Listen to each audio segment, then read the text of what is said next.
The cry in the spaceport was never quiet.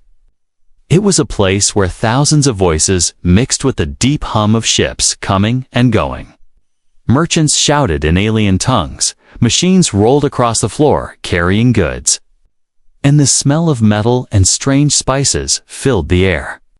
Ethan Cole walked slowly, his eyes scanning the crowd. He was not here for trade or work. He was just passing through on his way to another contract. Humans were rare in this part of the galaxy, and even though he tried to keep his head down, alien eyes often followed him with curiosity, some with suspicion. Then he heard it. It was faint, almost drowned by the noise of the crowd, but it was there, strange, high-pitched cry, not mechanical, not an alarm, but alive. It was the sound of distress, like a child calling out, but the tone was different from any human child he had ever heard. It was mixed with a sharp whistle and a trembling hum. Ethan stopped, turned his head, and listened again. The cry came once more. This time longer, more desperate. Most people in the spaceport did not notice, and those who did ignored it. Here, no one got involved in someone else's problem, not unless they were paid to. Ethan followed the sound, moving away from the main hall and into a narrow maintenance tunnel. The lights here flickered, and the smell of oil and damp metal was strong. His boots echoed on the floor as the noise of the crowd faded behind him. The cry came again. Closer now, he rounded a corner and saw a small figure huddled behind a stack of metal crates, its body trembling, its arms wrapped around its knees. The child's skin was a pale silver blue, with faint glowing lines running down its arms and neck. Big golden eyes looked up at him, wide with fear. The little alien couldn't have been more than 3 years old in human terms. Wearing a small, torn robe, a thin tail curled tightly around its body, Ethan crouched down slowly, keeping his voice calm. "Hey there. It's all right. I'm not going to hurt you," he said softly. The child didn't respond, just stared at him, its breathing quick and shallow. Ethan took off his pack and opened it. Pulling out a small ration bar, he unwrapped it and held it out. The child's eyes followed the movement, hesitating, then slowly reaching forward with tiny clawed fingers the moment the child touched the food. A distant sound echoed down the tunnel, heavy boots, metal armor clinking, and voices speaking fast in an alien language. The child froze, fear returning instantly. Ethan's eyes narrowed.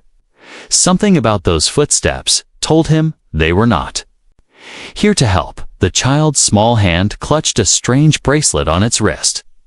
It glowed faintly, pulsing like a heartbeat. Ethan had seen tracking devices before, and this looked like one. The armored figures turned the corner at the far end of the tunnel, their eyes scanning the shadows, their weapons slung but ready. Their armor bore a strange crested golden sun over black. Ethan had no idea what faction it was, but the way they moved told him one thing: they were hunting. Ethan looked at the child, then at the soldiers. He knew he had two choices: walk away and stay out of trouble, or take a risk that could cost him his life. The child made a small, panicked sound, almost like a sob, and Ethan felt something twist inside him. He motioned for the child to come closer, putting a finger to his lips. The child hesitated, then crawled toward him, small hands gripping his jacket. The soldiers were getting closer, their footsteps louder. Ethan scanned the tunnel quickly, spotting an open cargo container nearby. He picked up the child and stepped inside, pulling the door halfway shut. Leaving just enough space to watch through the gap, the soldiers stopped near the crates. One of them spoke into a communicator.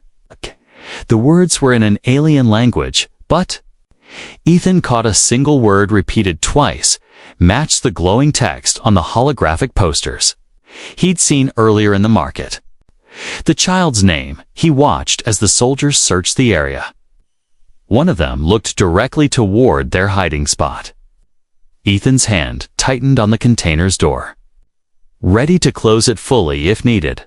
The soldier's gaze lingered, then moved on. After a few tense moments, they continued down the tunnel, their heavy steps fading into the distance. Ethan let out a slow breath, looking at the child. "Who are you, kid? And why are they after you?" he whispered. The child only pressed closer to him, golden eyes shining with fear. Somewhere deep inside, Ethan already knew his life had just changed. And there was no turning back now. A toddler who doesn't speak human, Ethan waited until the sound of the soldier's boots was gone, but he didn't move right away. He kept listening, his instincts telling him they might double back. In the spaceport, you survived by expecting the worst. The child was still pressed against him, trembling. The faint glow from the strange lines on its skin reflected on the metal walls of the cargo container. Ethan spoke softly. "It's okay now. They're gone." But the child only stared at him with those wide golden eyes, no sign of understanding. In its face, he tried again, slower, pointing to himself, Ethan, then pointing to the child. Tilting his head, as if to ask, "You?" The child blinked, then made a sound. A short series of chirps and a soft hum. It wasn't a word Ethan could recognize. It didn't even sound close to any language he'd picked up from years of trading in alien sectors. Ethan sighed. "Great, so we don't speak the same language." He reached into his pack again and pulled out a small water flask, twisting the cap and taking a sip before offering it. The child sniffed it suspiciously, then reached out with both hands, taking a careful sip. Its eyes softened for a moment, the first sign it might trust him. Outside the container, a faint announcement echoed through the spaceport's public speakers, the voice speaking in a rapid alien dialect somewhere in the middle of the words. Ethan caught a repeated sound, sharp, almost like a hiss. The same one the soldiers had said earlier. He looked down at the child, who immediately shrank back at the sound, curling its tail tighter around its body. "That's not good," Ethan muttered. "They're using the loudspeakers to search for you."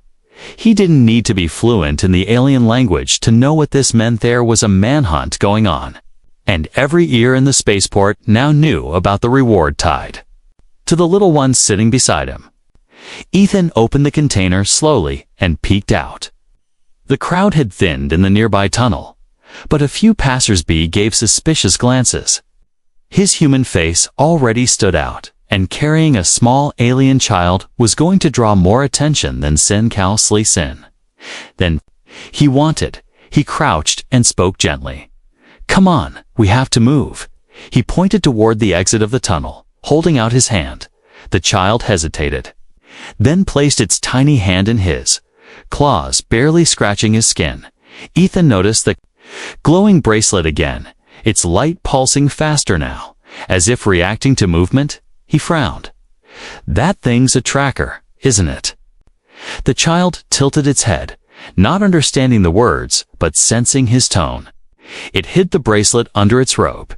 Ethan carried the child against his chest, keeping his jacket wrapped around them to hide the small figure. He stepped into the open areas of the spaceport, blending with the flow of travelers, his eyes scanning for trouble. The smell of cooked alien food mixed with the sharper scent of burning engine fuel. Traders argued over prices, and distant ship engines rumbled. All of it normal, but Ethan's focus was on the shadows between the stalls, where bounty hunters liked to wait. As he moved past a hollyboard, his stomach sank there. In bright, shifting light was the child's face, the alien symbols flashing with what was clearly a bounty offer. A row of digits at the bottom glowed bright red. Ethan didn't need to read the language to know it was a fortune. A pair of tall insectoid aliens near the board noticed him, their antennae twitching as their sharp eyes locked on the small movement under his jacket. Ethan cursed under his breath and moved faster, weaving between a group of heavy-armored miners. But the insectoids followed, their pace quickening. He turned down a narrow lane between two cargo depots, the ground slick with leaked coolant. his boots sliding as he kept the child close. The aliens clicked their mandibles, shouting something in their tongue. The child looked up at him, sensing the danger, and let out a small, scared chirp. Ethan tightened his grip. "Don't worry, I've got you," he whispered, though he wasn't. Sure, he believed it himself. At the far end of the lane, Ethan saw a maintenance lift, its platform half lowered. He sprinted toward it. Leaping onto the platform just as the insectoids entered the alley, they hissed in frustration as the lift began to rise for a moment. Ethan thought they'd be safe until he saw one of the aliens reach for a CUM device. Likely calling others, he had to get out of the public areas completely and fast. The lift stopped at an upper maintenance deck. Quieter and dimly lit. Here. The hum of machinery was louder than the crowd's noise. Pipes hissed with steam, and metal panels rattled underfoot. Ethan set the child down and crouched. "We're going to have to find a place to hide until I can figure out how to get you out of here." The child tilted its head, then reached into its robe. Pulling out a small, smooth crystal, it pulsed faintly with the same rhythm as the bracelet. The child held it out to him, making a soft, pleading sound. Ethan took it carefully, studying. It wasn't just a crystal, it was some kind of encoded device, maybe a key or a signal beacon. Before he could ask, a distant metallic clang echoed through the decks. Someone was coming. Ethan slipped the crystal into his pocket, grabbed. The child had moved into the shadows between two large ventilation pipes. The sound of footsteps and muffled voices grew louder. Whoever was after this child wasn't giving up, and Ethan knew this was only the beginning. The chase through the lower decks, the footsteps were closer now, metal boots clanging. On the grated floor, Ethan held his breath, pressing his back against the cold wall, the child in his arms staying perfectly still. Only the faint glow from its skin betraying its presence. Two shadowed figures passed by the opening between the pipes, their movements sharp and deliberate. They spoke in hushed tones, their voices carrying the rough edge of professionals, bounty hunters. Not soldiers. Ethan recognized the type instantly. These weren't the kind to make mistakes. He waited until their footsteps faded, then slipped out from the shadows, moving quickly along the narrow catwalk. The lower decks of the spaceport were a maze of steel walkways, exposed wiring, and dripping pipes. The air was warm and damp, filled with a constant hiss of steam and the occasional spark from overloaded circuits. Ethan's mind raced. He needed a way off this level without being seen. But the problem was the child's glowing markings, even under his jacket. The light leaked through faintly, catching the reflection of metal surfaces around them. He glanced over his shoulder and froze. The insectoid bounty hunters from earlier were here too. Climbing up onto the same deck, their multi-jointed legs moving disturbingly fast, their antennae twitching as they scanned the area. "Damn it," Ethan muttered under his breath. The child sensed his tension and clung tighter, letting out a small, worried hum. Ethan knew they couldn't run in a straight line that would make them easy to track. He spotted a maintenance hatch slightly ahead, half covered in rust and grime. With one sharp kick, the hatch's lock broke. He ducked inside, finding himself in a narrow maintenance shaft. Pipes running along both walls, heat radiating from them. The space was barely wide enough for him to move while carrying the child. Behind them, the bounty hunters reached the hatch, their claws scraping against the metal. Ethan moved faster, his boots thudding softly on the grated floor. The shaft split into two paths, one sloping upward toward the main docking area, the other sloping down into darkness. Ethan chose down, hoping the shadows would give them more cover. The deeper they went, the louder the sounds of machinery became. Massive generators thrummed somewhere below, and the air grew thicker with the scent of fuel. Ethan's skin prickled from the heat, but he didn't slow down. Suddenly, a flash of movement ahead, another bounty hunter stepping into the shaft from a side hatch, blocking their path. Ethan didn't think he swung his foot forward. Slamming the edge of his boot into the hunter's knee joint, the alien screeched and stumbled back. Giving Ethan just enough space to push past, the child made a frightened noise, its glowing bracelet pulsing faster. Ethan could almost feel the vibrations in his arm from how tightly the little one was holding on. The shaft opened into a lower cargo bay, dimly lit by flickering lights overhead. Massive shipping containers were stacked in uneven rows, leaving narrow paths between them. Perfect, Ethan thought. He could use the maze-like layout to lose their pursuers. He darted between containers, ducking into the shadows when voices echoed nearby. He could hear at least 4 hunters now, their footsteps splitting in different directions surrounding the area. Ethan crouched behind a crate. Peeking around the corner, one of the insectoid hunters walked past, scanning with a handheld device. That gave off faint beeps, probably detecting the child's energy signature. Ethan swore silently. He needed to get rid of that bracelet or mask it somehow. He looked around desperately, spotting a pile of scrap fabric hanging from a broken storage rack. He grabbed a piece and wrapped it tightly around the child's wrist. Dimming the bracelet's glow, it wasn't perfect, but it was better than nothing. A sharp metallic clang echoed through the bay. One of the hunters had knocked over a barrel. The sound made the child flinch. Ethan whispered, pressing a finger to his lips. They moved again, weaving through the maze of crates until Ethan spotted an open cargo loader. Bulky hover platform used to transport goods across the bay. If he could start it, he could use it to reach the far side of the bay faster. Maybe even get to a service tunnel. He set the child on the loader and quickly worked the controls, his hands moving over unfamiliar alien symbols. After a tense few seconds, the loader hummed to life. The noise drew attention. One of the bounty hunters shouted in their alien tongue, and heavy footsteps thundered toward them. Ethan slammed the throttle. The loader lifted and glided forward, weaving between crates. The child holding onto him tightly. Blaster fire cracked behind them, bolts of energy striking the crates and sending sparks flying. Ethan swerved sharply, nearly tipping the platform, but kept going until he spotted a wide ventilation duct ahead, its cover hanging loose. He stopped the loader, grabbed the child, climbed inside the duct just as another energy bolt scorched the platform. Inside, the duct was narrow but offered good cover. The sound of blaster fire faded as they crawled deeper into the shadows. The only light now came from the faint glow of the child's skin through the fabric wrap. Ethan stopped when they reached a small grate looking out over a dark corridor. He could see the faint glow of security drones passing by.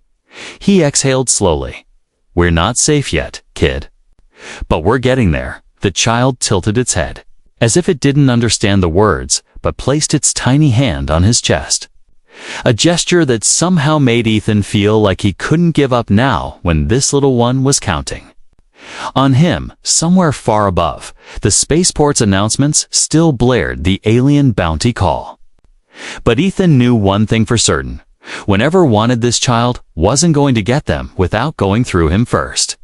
An unexpected Alitha ventilation duct felt endless.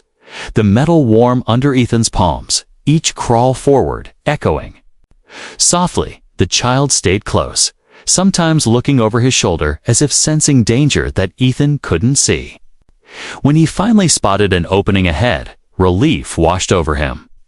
He gently pushed the grate free and lowered himself down into a dim service corridor.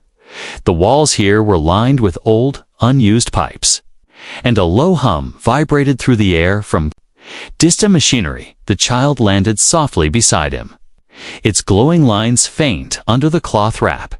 Ethan adjusted his jacket to hide it better. "All right, kid, we just need to." He stopped mid-sentence. Someone was already standing at the far end of the corridor, cloaked in deep brown fabric, face hidden under a hood. The figure didn't move, just watched them. Ethan's hand instinctively went toward the small blade on his belt. his muscles tensing. "You've been following us," he said evenly. The figure took a slow step forward, and a calm, accented voice replied, "If I wanted to harm you, human, you'd already be dead." Not exactly the most comforting thing to hear. The child's head tilted, eyes locking on the cloaked stranger. Then it made a soft, high-pitched chirp, one Ethan had not heard before. Almost happy, the cloaked figure knelt down, pulling back the hood, revealing the face of a tall alien woman, her skin a soft bronze tone, with delicate lines of light tracing her cheekbones and temples. Her eyes glowed a deep amber. She looked straight at Ethan. "You have the heir." Ethan blinked. "The what?" "The child you carry," she said, her voice low but urgent, "is the son of the High Matriarch of the Thalirian Empire. His disappearance has already set rival factions into motion. If he falls into the wrong hands, a war will start, one that could burn half this sector." Ethan's grip on the child tightened, and the people hunting him. "Some are loyal to the Empire," she said. "Others are not, fortunately. The difference is not always easy to see." The child reached toward her, and she smiled gently. "But didn't touch him. He knows me. I was one of his mothers. Guards before." Her expression darkened. "Before they killed most of us." Ethan's jaw tightened. "Why come to me? You could have taken him yourself." She shook her head. "I can't move freely. Too many know my face, but a human. You are invisible to their politics. You can pass through places I cannot." Ethan almost laughed. "Invisible? I've been chased through half the spaceport already." She stepped closer. Producing a small data chip from within her cloak, she pressed it into his palm. "These are the coordinates to the safe world where his mother waits," she whispered. "If you take him there, she will give you anything you ask. I'm not looking for a reward." Ethan muttered. "Then take it as a debt of honor," she replied firmly. "One you can call upon for the rest of your life." Before Ethan could answer, the distant clanging of metal boots echoed through the corridor, voices shouting in the alien tongue. The woman's eyes snapped toward the sound. "They've found you again," she said sharply. "Come, follow me." She led them down a narrow side passage Ethan hadn't noticed before, the walls so close he had to turn sideways at points. The air smelled faintly of ozone and dust. The noise of pursuit grew louder behind them, blaster bolts sizzling past the passage entrance. As they vanished deeper inside, they emerged into an old hangar, the doors half-frosted shut. Inside were forgotten pieces of equipment and a few grounded hoverbikes covered in dust. The woman moved quickly to one of them, brushing off the tarp and checking the controls. Ethan frowned. "This thing looks like it's been here since the last century. It will fly," she said simply, then pointed to the child. "Keep him close if we're separated. You head for the beacon on the chip I gave you." The sound of boots was now inside the hangar. Shouts echoing off the walls. The hoverbike roared to life, dust swirling around them. Ethan climbed on behind her, the child sandwiched safely between them. The woman gunned the throttle, and the bike shot forward toward a side exit. Just as energy bolts slammed into the ground where they had been a moment before, they burst into an open service tunnel, the wind rushing against Ethan's face as the hoverbike tore through the dark, the hum of its engine blending with the pounding of his heart. The child clung tightly, eyes wide but silent. The woman's voice barely audible over the roar. "Hold on, human, we're not out of danger yet." The tunnel curved upward, leading toward the outer docking rings, and Ethan could see faint stars ahead through a partially open blast gate. Behind them, the unmistakable whine of enemy speeders grew louder, lights cutting through the darkness. The hunters were coming fast. Ethan didn't know how this would end, but he knew one thing: he wasn't letting go of the child. Not now, not ever. The desert of glass, the hoverbike burst out of the tunnel into the cold emptiness of space. Then into a docking bay, lit by harsh white floodlights, the cloaked woman didn't slow, weaving between parked ships toward a sleek, narrow shuttle hidden in the far corner. The ramp was already down, the engines humming. As if waiting for them, Ethan jumped off the bike with the child in his arms, rushing up the ramp, the woman right behind him. The moment they were inside, the shuttle's hatch sealed with a hiss, and the engines roared, pressing Ethan back into his seat. The stars outside stretching into bright lines as they jumped into hyperspace. For the first time in hours, there was silence, just the soft hum of the ship. The child sitting in Ethan's lap, small hands clutching the fabric of his jacket. The woman moved to the cockpit and tapped coordinates into the nav system, then returned to sit across from him. "The world is called Varelian," she said. "It's a wasteland, but safe for now if you dare to cross it." Ethan arched a brow. Why? If it's safe, why avoid it? Her eyes darkened, because the desert there is alive. In its own way, he didn't press for details, but he noticed the way her hand tightened on the edge of her cloak, as if recalling something unpleasant, hours later. The shuttle dropped out of hyperspace, and Varelian came into view, a planet glowing faintly blue from orbit, its surface shimmering under the light of its distant sun. When they descended through the atmosphere, Ethan understood what she meant. The ground below wasn't sand, it was shards. An endless desert made of crystalline glass, stretching to the horizon, every gust of wind sending a glittering wave across the surface. The shuttle touched down on a rocky outcrop, the only solid ground for kilometers. The heat outside was immediate, a dry, scorching wave that hit as soon as the hatch opened. Ethan carried the child, squinting against the intense glare of sunlight reflecting off the glass. Every step forward crunched faintly, like walking on broken ice. The woman led the way, her boots leaving faint marks in the shards. "We need to reach the caves before the heat storms," she said, glancing at the sky where faint silver clouds were forming. "Once they start, the winds can slice flesh like paper." The air shimmered ahead, and Ethan thought he saw shapes moving, tall, thin silhouettes that seemed to fade in and out like heat mirages. "We're not alone, are we?" he asked quietly. "No," she replied without looking back. "The desert watchers. They won't harm us unless we disturb the ground too much." They moved quickly, the heat making Ethan's skin prickle, the child's breathing growing heavier, beads of sweat forming along its glowing lines. Ethan shifted the little one into the shade of his own body, shielding him as best as he could. The rocky outline of the caves came into view, dark openings in the cliffside that seemed to swallow the light. But just as they neared, the air split with a sharp whistling sound, followed by a shattering crack, shards of glass exploding upward. From the ground a few meters away, something was moving beneath the surface. Fast circling them, the woman drew a compact plasma blade from her belt, its blue glow sharp against the desert glare. "Keep moving," she ordered, her tone suddenly hard. Ethan quickened his pace, feeling the crunch of shards under his boots, the movement beneath the glass matching their steps, then surging ahead without warning. The ground directly in front of them erupted. A massive serpent-like creature of crystal and bone burst upward, its body glinting with sharp edges, eyes glowing deep within a head shaped like jagged stone. It let out a low, vibrating hiss that made the ground tremble.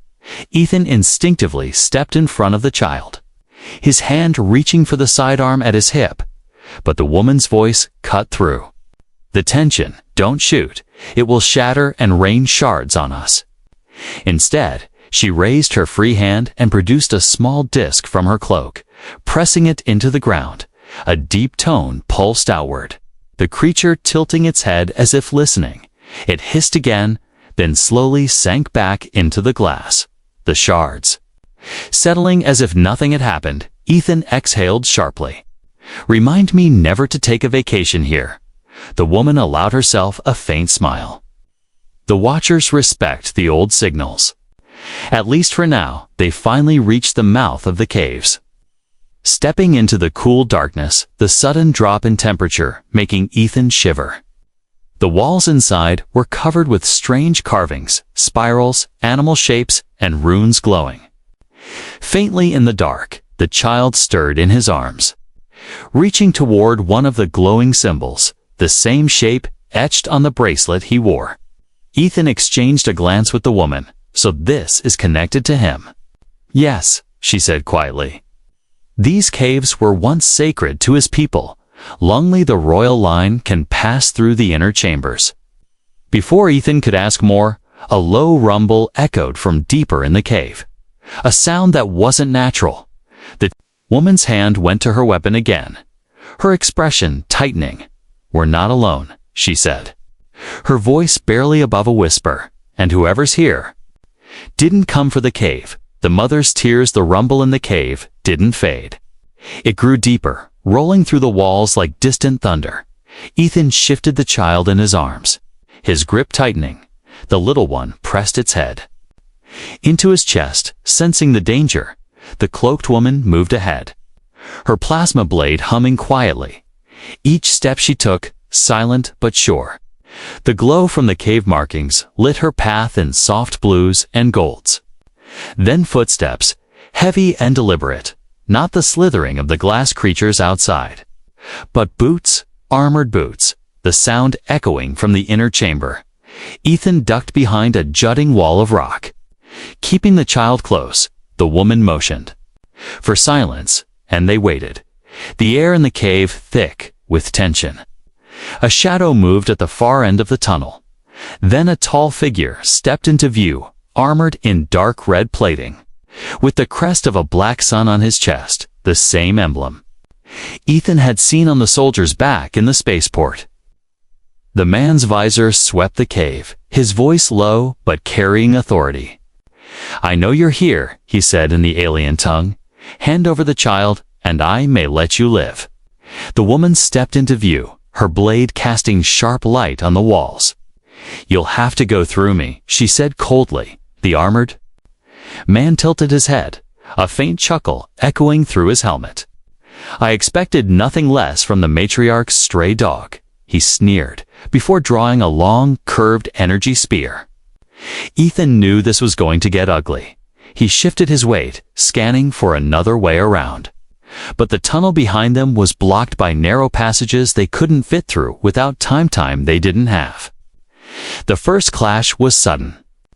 The woman lunging forward, her blade striking sparks off the spear. The air filled with the crackle of energy and the echo of their blows. Ethan crouched low, moving along the wall, the child in his arms, watching with wide golden eyes. The fight pushed closer toward the chamber entrance, and for a moment the path beyond was clear. Ethan didn't hesitate. He ran, boots slamming against stone, a child clutching at his jacket. The chamber ahead opened into a massive space, the ceiling lost in darkness, and at the far end stood a figure draped in flowing silver robes. Her tall frame, regal even in stillness. When she turned, Ethan froze. The resemblance between her and the child was immediate, the same golden eyes, the same glowing lines on her skin, only hers were brighter, like streams of light flowing beneath her surface. Her eyes widened the moment she saw the boy in Ethan's arms, a sharp gasp escaping her lips. "My son," she whispered in perfect accented English. Ethan set the child down, and the boy immediately ran to her, small feet tapping against the stone floor. The woman dropped to her knees, catching him in her arms and pulling him close. Tears streamed down her cheeks, catching the glow of the cave lights. She held him so tightly, it was as if she feared he might vanish again. "I thought I had lost you forever," she murmured in her own language. Rocking him gently, Ethan stood there, unsure whether to step forward or keep his distance, the weight of the moment heavy in the air. The cloaked woman entered seconds later, blood running down one arm but still standing. She kept her weapon ready, Glancing behind, in case the soldier followed, the silver-robed woman no. The matriarch looked up at Ethan, her eyes shimmering with emotion. "You brought him back to me. A human of all beings." She said softly, "You risked your life for someone you didn't even know." Ethan shook his head. "I couldn't just leave him there." Her gaze held his for a long moment. Then she reached out, placing one hand over his chest. "In my culture, such an act binds us," she said. "Your name will be spoken with honor." In every court of the empire, the child tugged on Ethan's sleeve, looking up with a smile as if saying thank you without words. But the reunion was cut short by a harsh sound from the tunnel. The armored soldier was back, stepping into the chamber with his spear crackling with energy. His visor turned to the matriarch, hand over the boy. "And I'll let you live to see the next sunrise," he growled. The matriarch rose slowly, still holding the child in one arm, her other hand lifting toward the glowing markings on the wall. They responded instantly, flaring brighter, a low hum filling the chamber. Ethan realized too late what was happening. Energy surged from the walls, coalescing into a shimmering barrier that sealed the entrance. The soldier slammed against it, his spear bouncing harmlessly off the glowing field. The matriarch's voice was calm but final. "You will not take my son." The soldier's voice twisted with rage. "This isn't over, human. You've made enemies you can't imagine." Ethan didn't respond. He just stepped closer to the matriarch, watching as the barrier faded slowly once the threat was gone. The child nestled against his mother, safe at last, but Ethan could see it in her eyes. This was not the end, only a pause, and there were more dangers waiting beyond these caves. And yet, in that moment, as the matriarch's tears glistened and the boy's small hand reached for his, Ethan knew he wasn't going anywhere until he was certain they were both truly safe. The most trusted human, the caves felt calmer now, the air cooler. The danger gone for the moment. Ethan stood a short distance from the matriarch, watching her hold her son as if she would never let go again. The little one's golden eyes kept flicking toward Ethan, the kind of look a child gives to someone they trust, even without understanding why. The cloaked woman, the one who had helped Ethan from the start, was leaning against the wall, her injury hastily wrapped. She gave Ethan a faint nod, a silent thank you for getting them both here alive. But before Ethan could say anything, the matriarch straightened, her voice carrying the authority of someone born to rule. "Come," she said, "you will leave this place with us." Ethan raised a brow. "I thought the plan was to get the boy here and let you handle the rest." Her golden eyes softened, but her tone stayed firm. "You saved my son when no one else could. You brought him through dangers even my best guards would have failed to cross, and you did so without asking for reward. That is not something the Empire forgets." The child reached for Ethan's hand, tugging it toward his mother, as if urging him to follow. Ethan sighed, half smiling. "All right, kid. I'll come along for now." They left the caves together, moving back through the glass desert under the cover of the cooler night. The strange shimmering watchers stayed still this time, their tall silhouettes frozen in the distance as if watching with respect. By the time they reached the shuttle, the horizon was already glowing with the faint light of dawn. Inside, the flight back was quiet.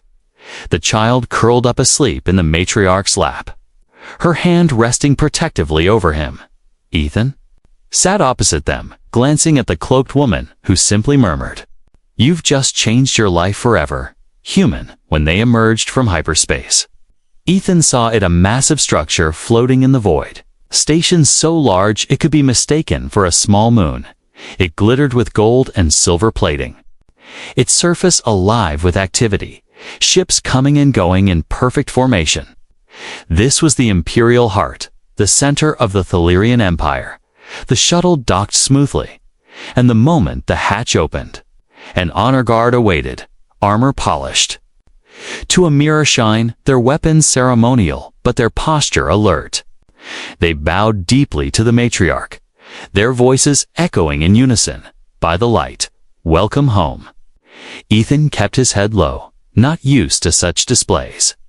But he felt dozens of curious eyes on him, the human who had walked into the heart of an alien empire carrying their heir.